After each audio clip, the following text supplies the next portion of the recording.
plus que le deal, c'est 45 millions sur 4 ans. Et de ce que j'ai compris, il y a 5 millions en plus, où en gros, le Barça fera un match spécial, donc on imagine un classico, où en gros, ce maillot-là sera différent et il aura une inscription du Congo. Un match 5 millions. Mais c'est le pire deal de l'histoire que j'ai jamais vu. Mais on se rend compte là de quoi on parle? Les Léopards, l'équipe nationale congolaise qui a la Coupe d'Afrique des Nations pour femmes, elle a dû faire une Grèce qu'elle a rien. On n'a pas encore terminé la saison de championnat. Le Linafoot n'a encore pas pu terminer la saison à cause d'un manque de moyens. Il n'y a rien en termes d'infrastructure sportive. Et on a des gens qui vont donner 25 briques par an pour soi-disant de la visibilité, alors que cette année, ils ne vont même pas être sur les maillots, ni dans le dos, ni devant. Jamais vu ça. Est-ce que ces gens-là représentent les intérêts de la nation ou les leurs? Et c'est pour ça que plusieurs députés congolais sont en train de mener une enquête pour se demander si on n'assiste pas. Alors évidemment, on se rend compte qu'il n'y a pas de stratégie, hein, c'est à l'emporte-pièce, etc., qu'il n'y a aucune cohérence, mais surtout cet argent, il va servir à qui?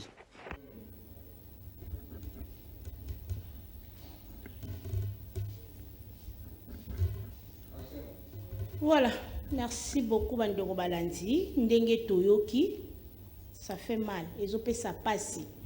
Kotala ke championnat na biso moko a na Congo, to silisi yango bien te. Mais tozo lukato valoriser eloko oyoyo biso moko no na mboka na biso organisation malamu ezate. Organisation malamu nanu ezate bande obolimbisa nga bo tenir nga vraiment regarder. Tozo lukaka kotalisa. Mbongo wana pe soki tozu to tie awa biso moko na Congo to ko organiser championnat na biso ekozala vraiment kitoko. Linafoot est le meilleur championnat en Afrique. Oto bandaki komona soki to meki kozonga mwa mukie 5 ou 3 ans arrière to komona ke non championnat na biso Sénégal, Ghana, Côte d'Ivoire ba joueur ba bandaki ko rêver ba ya ko beta awa na Congo. Est-ce que Barcelone wana bazalaki wapi po to bouger bango? Bazalaki wapi? Po to solliciter bango. Bongo kaka lelo ne to luki to solliciter ba club wana pona ko luka keno ko sala visibilité ya Congo. Je ne pense pas. Selon analyse, o to salaki, o na salaki, na bande comme to salaki. Mbongo wana kaka soki tozwi na biso yango. Budget wana to tie. To valoriser championnat na biso. Même na ba 3e division wana, ba première division wana. To tie yango na Epefkin, surtout Epefkin. Surtout Epefkin. To tie yango na Ligue 2, to tie na Ligue 1. Et surtout Eliko Cash na ndenge azo sponsoriser Linafoot. Tozi budget wana to pesi yango ba valoriser les biso championnat na biso africain oyo ya RDC. Et ça la biso bien. Que tozwa mbongo wana oui, eza langage nanga, maloba nanga. Po nanga nazomona ngo eza lokola gaspillage. Mbongo wana pe tokoki kozwa yango soki to mwanke tokotia na biso yango teke no ekende na maamba sport toko bongisela yango pe banzela mituke tonze belé na Congo me banzela ya malamu ezate bolimbisanga bolimbisanga vraiment tozoloba kaka to bongisa kaka excellence Didier Bidimbu la sengio vraiment papa ndenge olobaka ke porte ezali polele pona mutu nyonso azali libre ya koloba oyo azomona oyo azopenser olobaki na biso tozala wana pona koloba mabe o tozomona toloba oyo ezosepelisa biso te ya neti na biso neti na nga totonga masano tosepeli nango vraiment te ezali lokola eloko moso totiaki na mboka na biso to valoriser championnat na biso elingaki sala malamu to landa te ba mboka mususu ndenge balukaki Parce que bango bazalaki na visibilité te. Mais biso na Congo toza na visibilité. Toza na ba joueurs na biso partout na monde. Partout na Afrique. Ba joueurs wana basalaka visibilité ya Congo, visibilité ya RDC. Na place que tozo mbongo wana to ke to tsango et kende boy sala boy, ça fait mal. Les autres ça vraiment pas si pema wa mingi. Alors je préfère to mekana ko bongisa na place wana. Po nanga eza bonne nouvelle te. Po nanga Blandine bit eza bonne nouvelle te.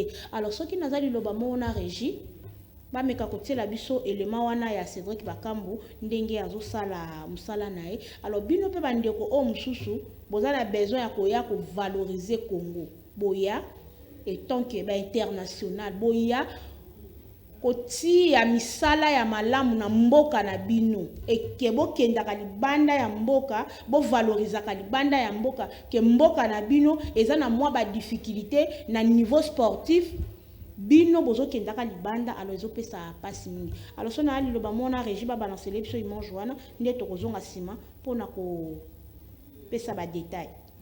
L'international congolais Cédric Bakambu passe à l'action pour l'avenir de son pays en lançant un projet agricole ambitieux à Ineran-Gimbi Sekebanza. À travers sa fondation, il met sur pied Bakagri, une initiative qui prévoit la culture du maïs sur 3000 hectares avec 500 hectares dès la première année. Au-delà de la production, le projet inclut également la création d'une unité de transformation agricole dans le village de Kwakwa, ouvrant la voie à des emplois locaux et à une meilleure valorisation des ressources. Une nouvelle ère se profile pour l'agriculture congolaise, portée par un joueur qui prouve que l'engagement dépasse les terrains. Selon vous, ce genre d'initiative peut-il inspirer d'autres stars africaines?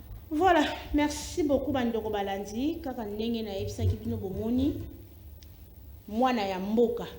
Biso toloba kaka misala ya malamu mwana ya mboka, musala azosala pona mboka.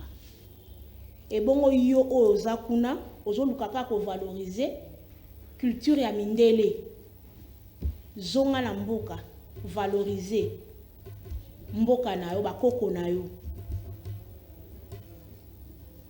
ko salela bapayate zonga na mboka na yo salela mboka na yo ndenge tomoni joueur na biso international na biso Cédric Bakambu aye pona koluka ko sunga ko salisa mboka na ye tango babiloko wana misala wana ko salema masangu wana ekosunga kaka biso moko na Congo na biso te ekosunga pe libanda ya mboka ekosala kaka musala na Congo te ekobima pe libanda ya mboka ekolesa pe bapaya libanda babiloko wana baosala wana misala wana to bilanga wana joueur na biso aye pona kosala yango eza ba initiative oyoyo to soutenir yango à 100%. Eza ba initiative moko oke no ya kotela yango misu mukonza mboka soutenir yango ba sportif bo telema bo lamuka pona kosala musala moko oyoyo ezo senga biso to sala yango ya malamu biso to lukaka keloko malamu to soutenir yango to yaka te pona ko détruire to yaka te pona ko bebisa mais to yaka pona ko soutenir eloko ya malamu makambo ya malamu. Alors toza vraiment na ba na ngonga mingi te parce que o eza ba information tozo pese la bino kaka na tongo yango vraiment soki naza liloba moko na régie ba me ko balancer les biso imange wana nde tokozonga sima parce que ezaka ka image ba international na biso toyeba kaka ndenge évolution na bango ndenge misala na bango ezokendaka libanda. Alors so naza liloba mona régie ba me kaka même ko balancer les biso imange wana nde tokozonga sima pona kopesa bino basango. La RDC va battre le Soudan du Sud pour le match éliminatoire Coupe du Monde. Voici pourquoi. Parce que le match il se joue à domicile. Depuis le début de ces éliminatoires Coupe du Monde, la RDC n'a jamais perdu à domicile. 2 matchs, 2 victoires. Victoire en première journée, 2-0 face à l'équipe de la Mauritanie. Et plus récemment, victoire lors de la 4e journée, 1-0 face à l'équipe togolaise. Alors oui, le match se joue à domicile. Sébastien Desabre l'a dit. Si on veut aller à la Coupe du Monde un jour, si on veut prétendre aller à la Coupe du Monde, il faut au moins gagner tout ce match à domicile ou presque. Pour cette raison, la RDC va battre le Soudan du Sud. La deuxième raison, l'attaque congolaise est en état de grâce. Cédric Bakambu, qui est revenu en sélection, est en feu avec l'équipe du Real Betis en Espagne. Simon Bonza explose avec le championnat turc chez son équipe de Trabzonspor. Il fait des sommets en Allemagne, Samuel Essendé. Il y a aussi celui qui sort des étincelles chaque week-end en Première Ligue anglaise, Yohan Wissa. Il a ajouté Fisson Kalala Mayele, Meshak Elia et Silas Katompa. La République démocratique du Congo, sa ligne offensive, se doit de buts face à la pire défense de ces groupes B des éliminatoires Coupe du Monde. Et pour corroborer ce que je suis en train de dire, écoutons ici le sélectionneur national en conférence de presse d'avant-match, Sébastien Desables. Le fait que ce soit notre troisième match à domicile de la qualification, puisqu'on a battu la Mauritanie, on a battu le Togo à domicile. Évident que quand on veut aller à la Coupe du Monde et faire une très bonne campagne, il faut d'abord s'imposer à domicile. Donc on sait ce qu'on a à faire demain, on sait aussi les atouts offensifs, comme vous l'avez dit, qu'on a. On doit s'imposer. Pour s'imposer, il faut marquer des buts. Troisième raison, le Soudan du Sud n'est pas une mer à boire. Niveau performance, il n'y a rien à faire peur à la RDC. Oui, il faut respecter l'adversaire, mais bien sûr, c'est un adversaire beaucoup plus prenable. Déjà dans ces éliminatoires, les Soudan du Sud, sur 4 matchs joués, 2 défaites, 2 matchs nuls. Face à l'équipe de la Mauritanie, match nul face à l'équipe de la Togo, défaite contre le Sénégal, défaite contre l'équipe du Soudan. Et pour toutes ces raisons, je pense que l'équipe soudanaise ou sud-soudanaise est prenable. Pour moi, la RDC va gagner. J'ai une question dans cette chronique pour vous. Quel est le joueur congolais que vous attendez le plus? Laissez-nous son nom en commentaire. Voilà, merci beaucoup Mandoko Balandi, Kakandenge Tolandi. Et ça l'a bien. Pourquoi n'a-t-il Imon Joana? Parce que liste officielle, il y a Chan Nabiso et Bimi. Mais wana, il y a détail, il y a Cannes. Pour na international na biso kaka. Ils ont appartenir à l'équipe nationale. Alors tout le monde a qui quand même liste oyoyo. Quand Chamsotis Ngoma a publié qui en Golobi pour na Chan. Batika seulement à 2 semaines. Ils ont fait ça passe comme on a qui préparation. Hein? Préparation na biso pour na Chan. To éviter. Bandeko o ba joueur o bazana Lubumbashi. Normalement fallait qu'il ba comme na journée à l'élo. Maintenant ba comité préparation ngo. Ndenge to moni na Lupopo coach Otis Ngoma a 7 joueurs. Tout puissant Mazembe to moni a 3 joueurs. Manyemba Union a eu le col à 7 joueurs. Verclub a 8 joueurs moko. Na Rangers a 5 joueurs. Donc au total, ils ont le col à 36 joueurs au Bazui, ils ont présélectionné. Parce que ils ont 4 joueurs moussoussou. Ils 4 joueurs moussoussou. Alors, tozo zela. Annonce wana et salema pour la préparation déjà babanda. Normalement rassemblement wana il fallait que salema na journée lelo. Alors tout le monde qui va joueur déjà moussoussou au bazana qui babanda ki déjà entraînement individuel na bango ndenge toyoka ki coach Otis alubaki na yebi ke tokozwa yango peut-être na poko lelo interview na ye o asalaki o alubaki tokozwa yango na poko parce que o eza seulement information 15 minutes ya tongo kaka pa bozwa yango boyeba évolution ya sport en mboka na biso ndenge ezotambola.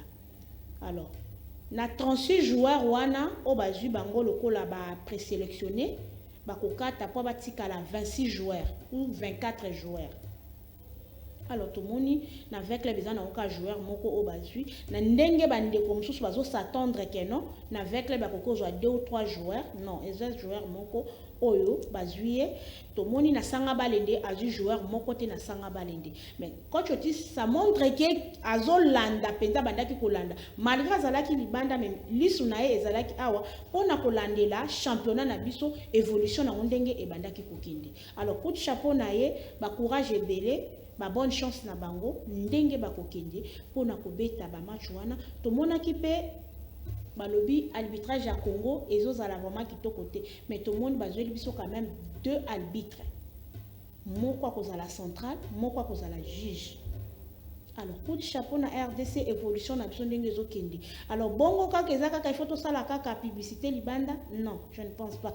Merci beaucoup wana to komi vraiment na suka ya basango na biso nayebi ke na pokwa tokozonga lisusu. Alors bozapaka te chaque tongo bolandaka biso na émission na bino ya kopeselaka bino basango ya sport na biso ndenge ezo avancer ndenge ezo évoluer. Alors nayebi ke botunaki nga mpona champion na biso ya boxe ndenge akutaki kozonga nano azongi te. Je crois samedi nde akokoma na Kinshasa tokoyamba ye tokopesa pe basango akobeta pe lisolo ba difficulté oyo yakutani na yango. Batu ya bonde tozoluka ke to soutenir bango. Ministre na biso Didier Bidimbu, batu ya bonde tozoluka bo soutenir bango. Ayena médaille d'or. La PCK a point d'interrogation. Tolobe lango balobi à suivre. Tokobeta lisolo yango, tokoyamba parce que alobaki. Ya moyen to tia yango bo ezate mais peut-être na pourquoi tokopesa bino ba détail ya makambu tout bokoyoka epe ndenge a déclaré RDC te soutenir yete mais à sali fierté à mouiller mayo na ye drapeau wana ndenge bandai kopepa honneur à yepe na médaille d'or. Merci beaucoup to komi vraiment na suka na ebike to kokuta na bino na pokwa pona ko basango mususu ya kitoko pe ya sika wana to mona ni sima bye.